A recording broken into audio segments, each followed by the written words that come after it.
संपूर्ण स्वास्थ्य की प्राप्ति के लिए आयुर्वेद का जो विज्ञान है, दर्शन है, हम उसकी चर्चा करते हुए स्वस्थ व्रत में हम बात कर रहे हैं। तो इसमें अभी हम बात कर रहे हैं व्यायाम के संदर्भ में।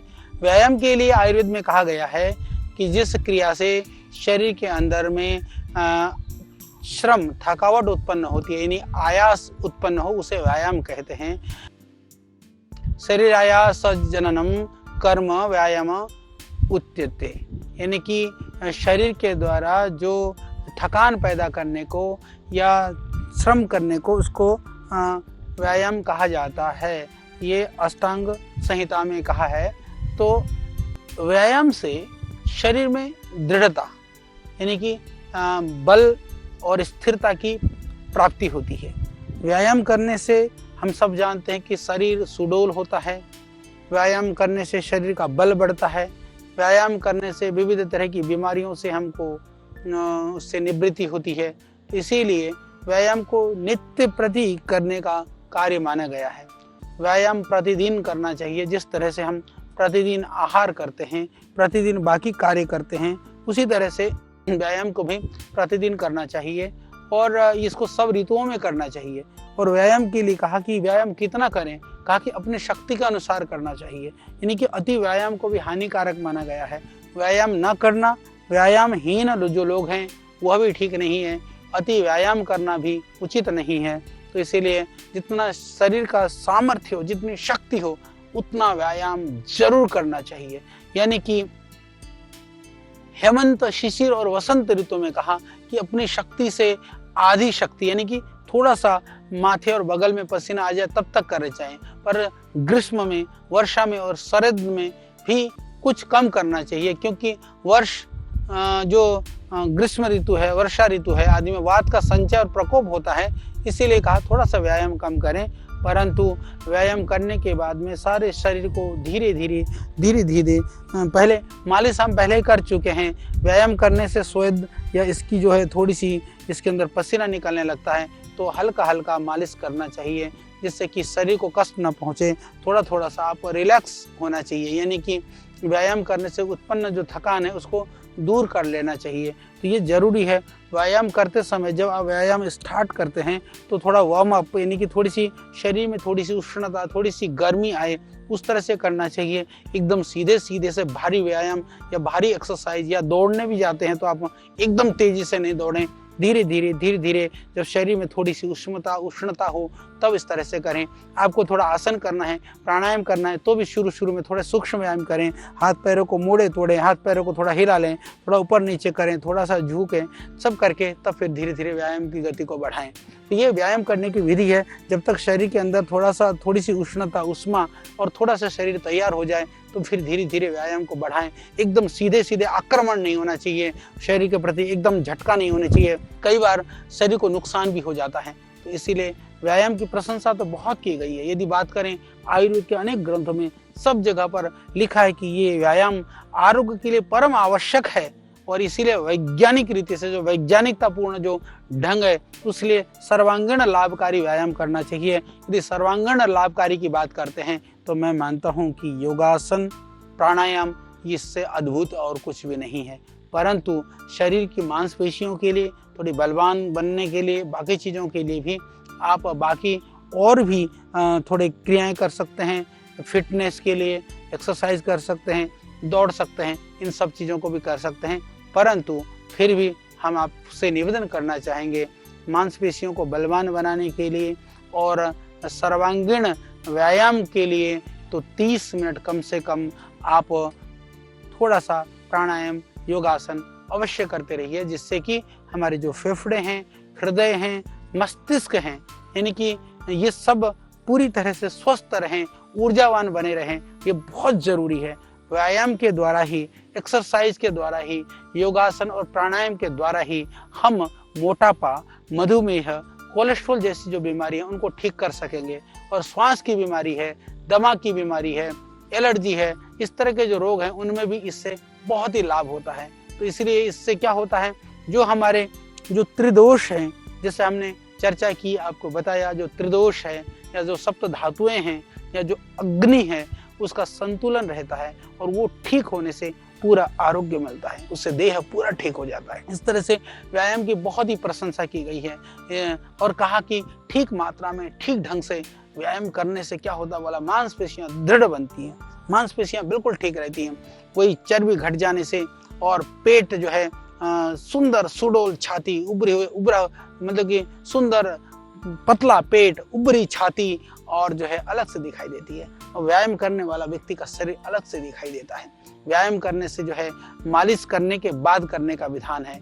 और जैसा कि हमने कहा कि तेल मालिश की प्रशंसा हमने करते हुए आपको बताया तेल मालिश कैसे करना है, ये हम इस विषय में चर्चा कर चुके हैं, जिससे कि तेल शरीर में अच्छी तरह से प्रवेश कर करके फिर जो है भली भांति शरीर को और पुष्ट करने में सहयोग करता है। व्यायाम के द्वारा शरीर से पसीना निकलने लगता है, तो जिससे हल्कापन, स्फूर्ति आती है, पूरी ताजगी आती है, कार्य करने की क्षमता बढ़ती है, स्थिरता बढ़ती है। और जो व्यायाम करने वाला व्यक्ति होता है उसको शारीरिक कष्ट सहने की क्षमता भी होती है, प्रतिकूलताओं को सहने का भी सामर्थ्य होता है, वो भारी काम कर सकता है, वो ज़्यादा कठिन शारीरिक सामर्थ्य को वो कठिन कार्य या सामर्थ्यशाली काम को करने में वो सक्षम हो जाता है। और जो व्यायाम करता है उसका पाचन शक्ति भी उसकी अच्छी हो जाती है। और जितने भी जो प्रकोपित हुए जो दोष हैं, जैसे कि हमने कहा कि जितने भी जैसे त्रिदोष में वात पित्त कफ हैं, विशेष कर करके कफ दोष से एकदम तुरंत शांत हो जाता है। व्यायाम करने से सबसे पहले कफ शांत हो जाता है, फिर वायु शांत होता है, फिर पित्त का भी शमन हो जाता है। इसीलिए कहा कि हमारी जो शरीर की जो क्षमता है, शारीरिक क्षमता के अनुसार और उचित मात्रा में व्यायाम करना बहुत ज़रूरी है, क्योंकि उचित मात्रा में जो किया हुआ जो व्यायाम है वो शारीरिक शक्ति को बढ़ाता है, शारीरिक शक्ति को बढ़ा करके शरीर को स्वस्थ बनाता है।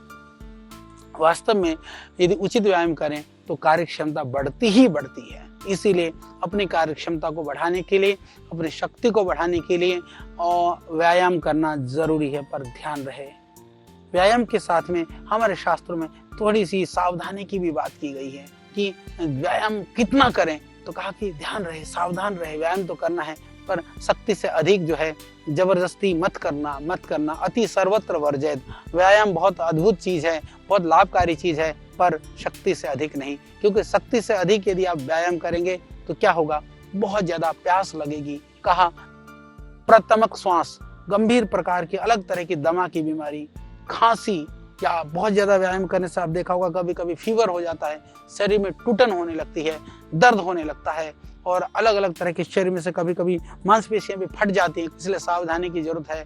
और अलग तरह की जो ज्ञानेंद्रियों की जो कार्य करने की क्षमता होती है, हमारे जो ज्ञानेंद्रियों का जो उसमें भी कभी कभी गलत असर पड़ता है। और कर्मेंद्रियों में भी कई बार उस तरह की कमियां गड़बड़ियां आ जाती हैं। यानी शरीर का देह में किसी भी अंग पर कोई भी दोष आ सकता है या कई बार उल्टी आदि भी हो सकती हैं। तो और कहा कि अति व्यायाम करें। व्यायाम के साथ फिर आहार का भी बड़ा संतुलन जरूरी है। यदि आप व्यायाम करते हैं तो आपको पौष्टिक आहार भी उसी मात्रा में लेना चाहिए। जो व्यायाम नहीं करता है, ज्यादा गरिष्ठ और क्लिष्ट आहार का सेवन करता है, ज्यादा पौष्टिक आहार का सेवन करता है, वो भी रुग्ण होता है। जो बहुत व्यायाम करता है पर पौष्टिक आहार का सेवन नहीं करता है, जो घृत आदि का सेवन नहीं करता है, वह भी उसी तरह से पस्त हो जाता है।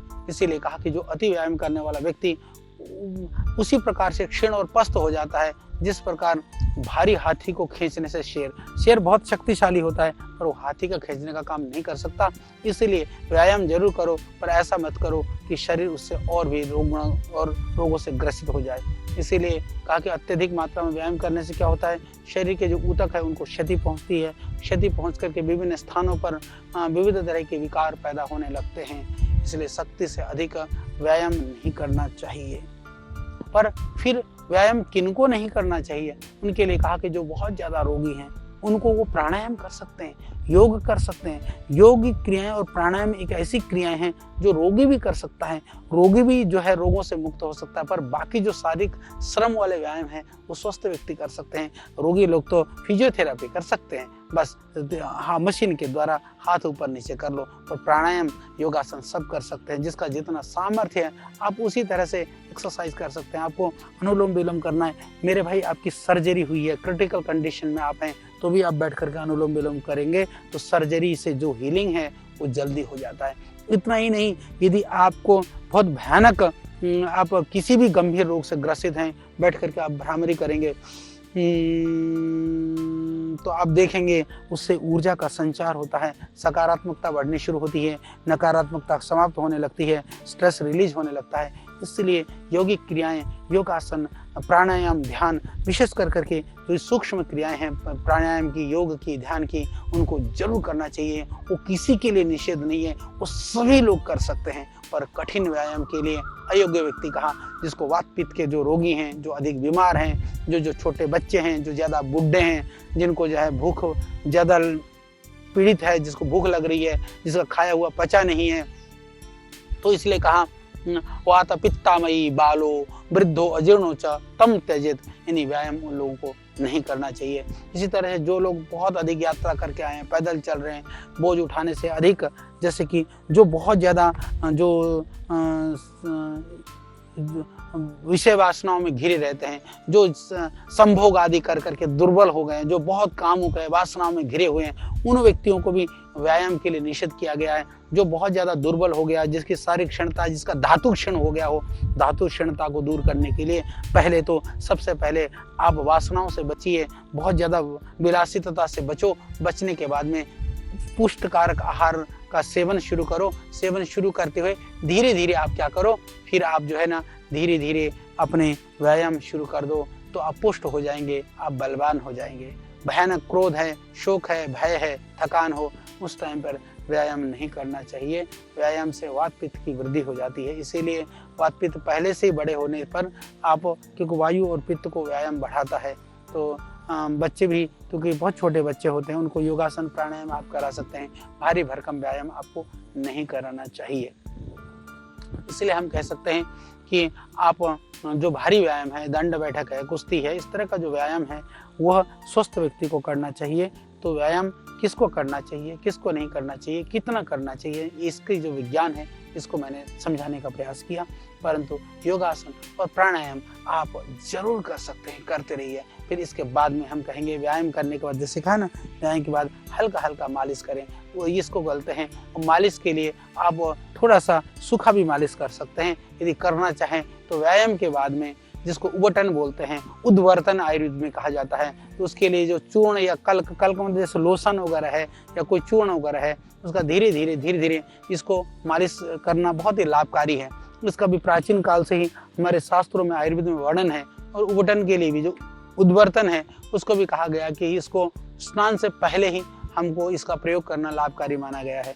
ये अंगों की स्थिरता, त्वचा की जो है निर्मलता को ये बढ़ाता है, इससे रोमकूप खुल जाते हैं, अंग स्थिर होते हैं। उबटन के लिए जैसे हमने कहा, जो राई का पाउडर है या सरसों का पाउडर है या दूध है, बेसन है या तिल का तेल है, दही है, मलाई है, सरसों का तेल है, इस तरह की चीज़ों का प्राचीन काल से ही विधान किया गया है। तो ये स्नान से पहले करने के लिए कहा गया है।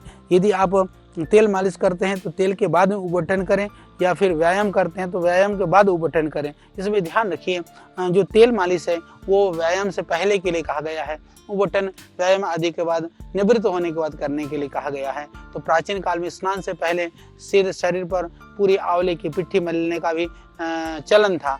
इस तरह का कहीं न कहीं वर्णन आता है। कादम्बरी में ऐसा कहा जाता है कि जो राजा, जो शूद्रक थे, उनके स्नान के वर्णन के प्रसंग में इस तरह का उल्लेख मिलता है कि वो स्नान से पहले आंवले की पिट्ठी का मला करते थे, आंवले की पिट्ठी को। तो आंवले को पिट्ठी को मलना ये अत्यंत लाभकारी है। इतना ही नहीं, जैसे हमने कहा कि जो उबटन है, उद्वर्तन, वो सिर्फ शरीर पे ही नहीं, मुख पर भी, यानी कि उसको हम लेप कहते हैं। मुख पर जो लेप है, लेप के लिए कहा कि ये भी स्नान से पहले जड़ी बूटियों का लेप, ये उद्वर्तन या ये लेप आदि प्रतिदिन ना भी करें, स्नान से पहले मालिश प्रतिदिन करने का विधान है। हालांकि ये लेप आदि का भी स्नान से पूर्व जो है मुख पर अलग तरह की जड़ी बूटियों का लेप करना, जिससे चेहरे पर झाइयाँ न हो, काले दाग नष्ट हो जाए, मुख की त्वचा कांति खिले और अच्छा लगे और रंग में निखार आ जाए और नेत्र की दृष्टि में तेज हो जाए। इसके लिए कहा गया कि ठंडा लेप लगाना चाहिए, अन्यथा वात कफ होने वाले पर थोड़ा सा गर्म लेप लगाना चाहिए। इस तरह से हमारे शास्त्रों में प्राचीन काल से वर्णन है, जो मुख के लिए, चेहरे के लिए कांति लाने के लिए बहुत ही जरूरी है। कहा कि जो लेप है उसको सूखने के बाद में हल्का गीला करके लगाना चाहिए। सूखने के बाद में उसको हटा लेना चाहिए। नहीं, लेप को लगभग 10-20 मिनट, आधा घंटा आप लगा सकते हैं। इसी तरह से दिन में सोना, बोलना, अग्नि या धूप सेकना, चिंता, क्रोध करना, ये कहा गया कि इससे इसका निषेध किया गया है, क्योंकि इससे भी चेहरे पर झुर्रियाँ आती हैं। यानी जो गुस्सा करता है, तेज बोलता है, चिंता करता है, दिन में सोता है, तो बोला कि लेप लगा लें, पर इन कार्यों से बचें, नहीं तो झुर्रियाँ पड़ने की संभावना, चेहरे की कांति समाप्त होने की संभावना रहती है। तो इसीलिए ये चेहरे पर लेप लगाने से त्वचा पर झुर्रियाँ नहीं रहेंगी। अजीर्ण, अब ये जैसे ठुड्डी वगैरह के जकड़न है, जुकाम है, नज़ला है, अरुचि है, जैसे कि हमने नस्य की बात पहले ही बताई, तो उस पर जो है नस्य लेते समय कहा कि रात्रि पर लेप मुंह पे नहीं लगाना चाहिए या रात्रि में भी नहीं करना चाहिए। तो लेप के लिए जैसा कहा कि वसंत ऋतु में क्या करें, कि कहा कि दाब की जड़ है, चंदन है, खस है, सिरिस है, सौंफ है, इसका लेप लगाना चाहिए, यानी कि चैत और वैशाख में। गर्मी में क्या करना चाहिए, जेठ में, आषाढ़ में क्या करें, कहा कि कुमुद है या उत्पल है, गुलाब है, मुलेठी है, चंदन है, इनका लेप लगाना चाहिए गर्मी में। वर्षा ऋतु में क्या करें, श्रवण और भदौ में महीने के अंदर में पीला चंदन, तिल, खस, इसका लेप लगाना चाहिए। शरद ऋतु में जो अश्विन कार्तिक के महीने में क्या करना चाहिए, आलिस है, मुलेठी है, तगर है, अग्र है, इनका लेप बना करके लगाना चाहिए। हेमंत ऋतु में जो मंगसिर और पोष में क्या करना चाहिए, बेर की गुठली है, अड़ूसी की जड़ है, पीली सरसों है, इस तरह से इनका लेप लगाना चाहिए। यदि हम बात करें कि शिशिर ऋतु में, जो षड ऋतु के हिसाब से अलग अलग विधान शास्त्रों में क्या शिशिर ऋतु होता है, माघ और फाल्गुन का जो महीना होता है, उसमें कटेरी है, काला तिल है, दारू हल्दी, इन जड़ों का लेप लगाना चाहिए। इस तरह से अलग अलग ऋतुओं के लिए अलग अलग लेपों का वर्णन किया है। इसको विशाल और विस्तृत रूप से जानना चाहते हैं तो हमारी जो पुस्तक है आयुर्वेद सिद्धांत रहस्य, उससे भी आपको इसको विशेष रूप से गंभीरता और गहराई के साथ इन चीज़ों को जान सकते हैं। यानी कि आयुर्वेद के अंदर ऋषियों ने इतना गहन अनुसंधान और इतनी गहन इसके ऊपर कार्य किया है कि जिसके ऊपर आज दोबारा चिंतन करने की आवश्यकता है कि हमारे लिए जितनी भी लाभकारी और उपकारी और उपादेय चीज़ें हैं वो सब कुछ उन शास्त्रों के अंदर लिखा हुआ है। तो इसीलिए हमने कहा कि ये सारी प्रक्रिया, यानी कि सुबह उठ करके हमको क्या क्या करना चाहिए, कैसे करना चाहिए, किन द्रव्यों के द्वारा किस चीज़ का प्रयोग करना चाहिए, ये बहुत ही विस्तृत रूप से, विशाल रूप से इन ग्रंथों में वर्णन किया गया है। तो इस लेप के द्वारा सबसे पहले जैसे कहा कि मालिश, देखिए क्रम को भी देखिए कि कब उठ करके, उठते ही क्या करना है, पहले जल पीना है, पहले कुल्ला करना है, फिर जल पीना है, जल पीने के बाद में फिर आपको दातुन करना है, दातुन करने के बाद में फिर आपको जो है कुल्ला आदि करने के बाद मालिश वगैरह करना है, मालिश करने के बाद फिर आपको व्यायाम करना है, व्यायाम करने के बाद में फिर उबटन लगाना है, आपको फेस मसाज करना है, फेशियल मसाज करनी है, आपको अलग तरह से पूरे बॉडी का थोड़ा जो मसाज लेप वगैरह करना है। उसके बाद ही आप स्नान, उसके बाद कहा कि उसके बाद आपको स्नान करना चाहिए। उबटन के बाद में आयुर्वेद में वर्णन है स्नान का। स्नान जो है आयुर्वेद शास्त्रों में शरीर की स्वच्छता के लिए प्रतिदिन स्नान करने का विधान किया है। और स्नान करते समय ये कहा है कि कान, नाक, पैर, इनकी सबकी सफाई करनी चाहिए। ये नहीं कि गए और धड़ाधड़ 2 मिनट में बाहर निकले, नहीं, अच्छी तरह से सफाई करें। इससे मानव शरीर को जो है नए जीवन की प्राप्ति होती है।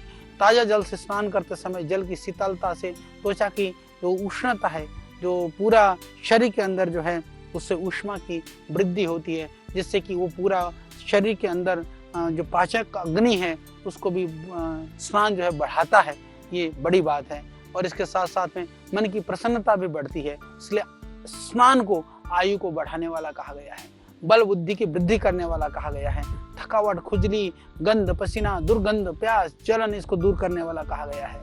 और इतनी ही नहीं, ये कहा कि जो है लोगों को कब स्नान नहीं करना चाहिए। आंख में, मुंह में, कान में जिसके ज्यादा बीमारी हो तो इन कानों को बचाना चाहिए। जैसे भयानक दस्त लग रहे हो, उसे और ठंड बढ़ जाएगी, पेट में अफरा हो, पीनस हो, बहुत ज्यादा जो है परेशानी हो, तब बिल्कुल भी नहीं करना चाहिए। इतना ही नहीं, इसके बाद ये कहा कि भोजन के बाद तुरंत स्नान नहीं करना चाहिए, क्योंकि इससे रोग बढ़ने की जो है आशंका बनी रहती है। और एक बात और बताना चाहता हूँ कि हमारे प्राचीन काल की जो विधान में यही है कि स्नान के बाद भोजन करने का विधान है। दुर्भाग्य से आजकल फैशन में लोग खाना खा करके स्नान करते हैं। खाना खा करके स्नान करना अत्यंत हानिकारक माना गया है। इतना ही नहीं, जो शावर में हम जो शावर लेते हैं ना, जो खड़े खड़े नहाते हैं, वो भी शास्त्र दृष्टि से देखा जाए तो वह भी हानिकारक माना गया है। क्योंकि अभी एक अमेरिका के अंदर एक रिसर्च हुआ, उसमें यह पाया गया कि जो शावर में नहाते हैं उनको कई तरह की बीमारियां होने की संभावना रहती है। कारण क्या है कि शावर के अंदर एक तो बोला कि हार्ट डिजीज तक होने की संभावना रहती है। जैसे एकदम शावर में घुसते आदमी को ऐसी स्थिति होती है, श्वास ऊपर नीचे स्थिति में रह जाता है। तो इसलिए जरूरी है कि शावर में नहाना भी पड़े तो एक बार आप पहले हाथ से उस पानी का टेम्परेचर को देखें, थोड़ा थोड़ा सा पहले हाथ को धोएं, फिर उसके बाद में अपने सर को धोएं, ये ध्यान रख लीजिएगा। वैसे आयुर्वेद के अंदर जो वर्णन है कि जब नॉर्मल पानी से नहाने का वर्णन है, पर कभी कभी हम तेज गर्म पानी से नहाते हैं, वो भी हानिकारक है। और गुजरात आदि प्रांतों में तो हमने देखा है कि लोग गर्मी में भी गर्म पानी से नहाते हैं। ध्यान रहे, बहुत सर्दी हो तो गुनगुना पानी से नहाइए, पर नहीं तो नॉर्मल पानी से नहाने का प्रयास करिए, अभ्यास करिए। और इतना ही नहीं, नहाते समय यदि आप गर्म पानी से नहाते हैं तो आपको क्या करना है, गर्म पानी से हमेशा पहले पैरों को धोएं।